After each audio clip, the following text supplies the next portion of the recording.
สบายดีทุกคนมื้อนี้จอยก็คือจะเข้าป่าเพื่อไปหาแนวกินมาเฮ็ดแนวกินให้ทุกคนเบิ่งคือเก่าเด้อ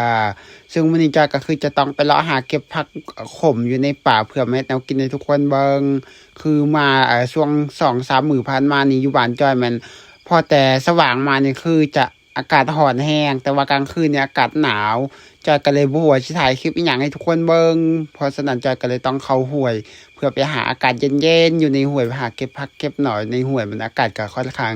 จะเย็นลงจักหน่อยหนึ่งแบบนี้ก็เลยต้องเข้ามาในห้วยเพื่อไปเลาะหาเก็บผักเฮ็ดแนวกินให้ทุกคนเบิ่งเด้อเพื่อแบบความเย็นได้อยู่ในห้วยมื้อสวยก็สิแบบเย็นๆน่ะทุกคนเพราะว่าอยู่ในอยู่ทางแบบเถียงนาที่อยู่ของจอยมันจะแดดร้อนแรงแบบนี้น่ะมันก็เลยแบบว่าเฮ็ดให้อากาศร้อนแต่ว่าอยู่ในห้วยแบบนี้ถึงว่าอากาศจะร้อนแต่ว่าเข้ามาในห้วยมันก็เย็นเพราะว่ามันห่มต้นไม้หลายโดยเฉพาะมันต้นกล้วย คือยังคือยังที่เห็นทุกคนต้นกล้วยหลายแห้งแบบนี้นะพอแต่มาฮอดในห้วยปุ๊บจอยก็เลาะหาเก็บเอาผักขมเลยเด้อทุกคนผักที่จอยเก็บมันจะเป็นผักขมเด้อส่วนนี้ก็คือจะเป็นดอกไม้งามๆแบบนี้เห็นดอกไม้อย่างงามก็ถ่ายให้เบิ่งทุกคนคือดอกไม้งามแห้งดอกไม้ป่าอันนี้คือจะเป็นผักขมเด้อทุกคนจะขมแห้งเลยแหละแต่ว่าเวลาเฮ็ดกินก็คือจะไปเฮ็ดกินคือจังใบม่วงแบบนี้นะจะเก็บวันนี้ไปวันหน้าเก็บวันหน้าไปวันเนอเรื่อยๆนี่นะเพราะว่าผักมันบ่ได้อยู่บันเดียวดิ มันจะอยู่ตามเรียบห้วยมันจะอยู่หลายที่หลายบ่อนไปแบบนี้นะแต่ก็สิเลาะหาไปเรื่อยๆคันเจอเจอก็สิเก็บคันบ่เจอก็มีแต่เลาะไปเรื่อยๆจนกว่าแบบเขาเก็บใจมันได้หลายพอสมควรพอจะกินแบบนี้นะทุกคนมาห้วยแถวนี้ก็คือจะเป็นป่าแก่แห้งทุกคนจะมีต้นไม้ใหญ่หลายแห้งแล้วก็คือแบบว่า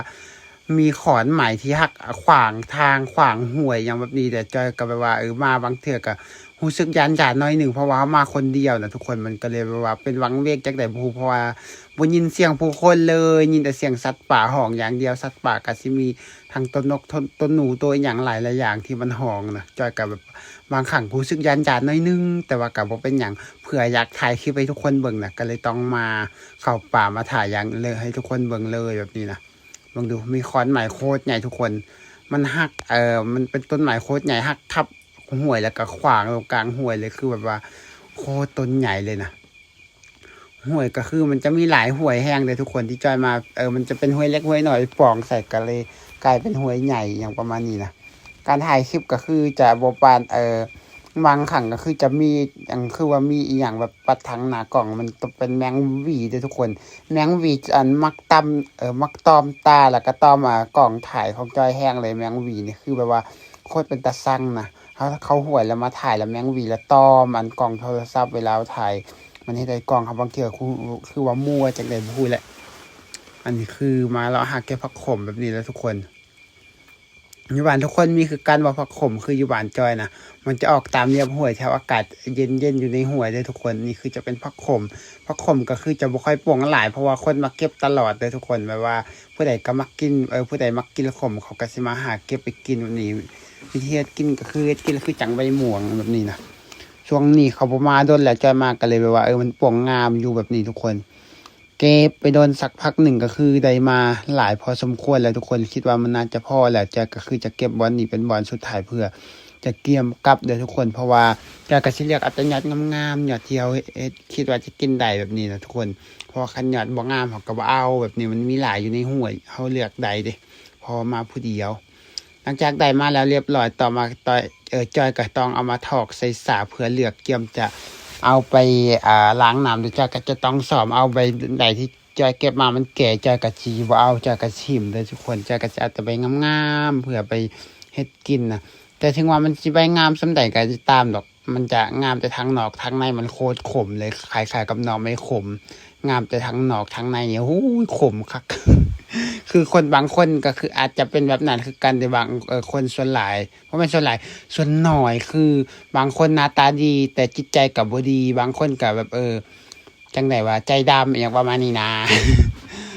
แบบหญ้าต้นไม้อิหยังก็คือกันบางอันนี่ก็คืองามแรงแต่สุดท้ายแล้วข้างในมันขมแบบนี้นะทุกคนหลังจากล้างพักมาแล้วต่อมาจะก็ต้องเกี่ยมดังไฟเพื่อจะต้มเด้อทุกคน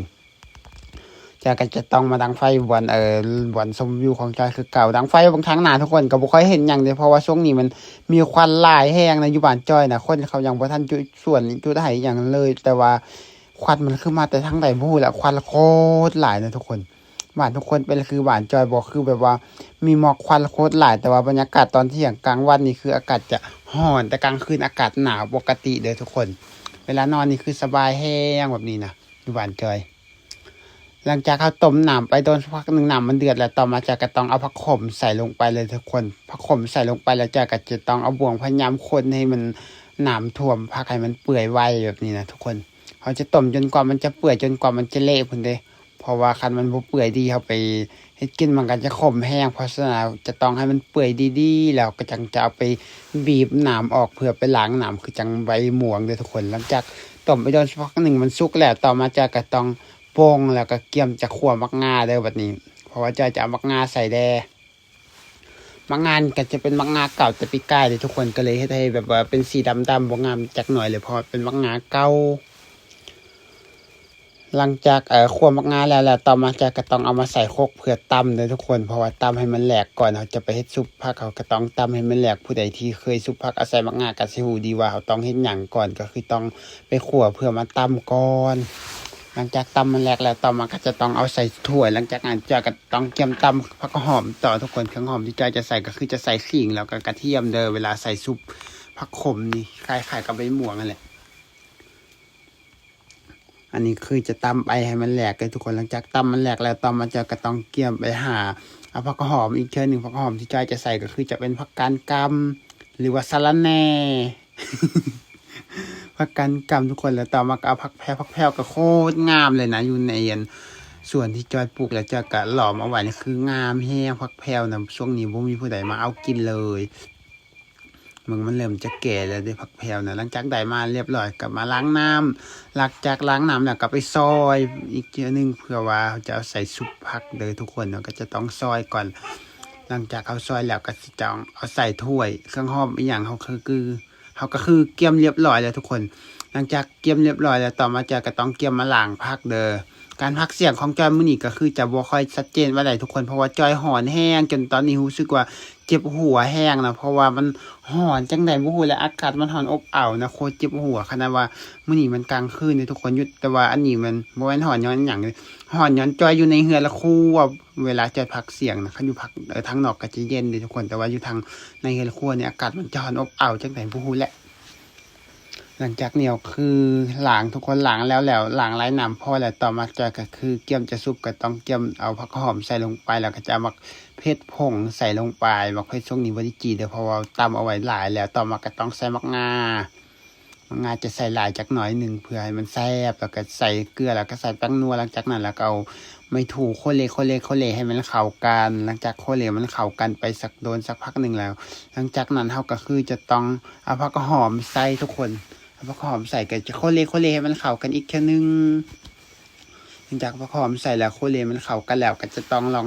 ซีมเบิ่งว่ามันจบบ่คันมันจบแล้วก็คือเกียมตักใส่จานเพื่อจะกินเลยคันว่ามันบ่จบก็เอากระตื้มแบบนี้นะทุกคน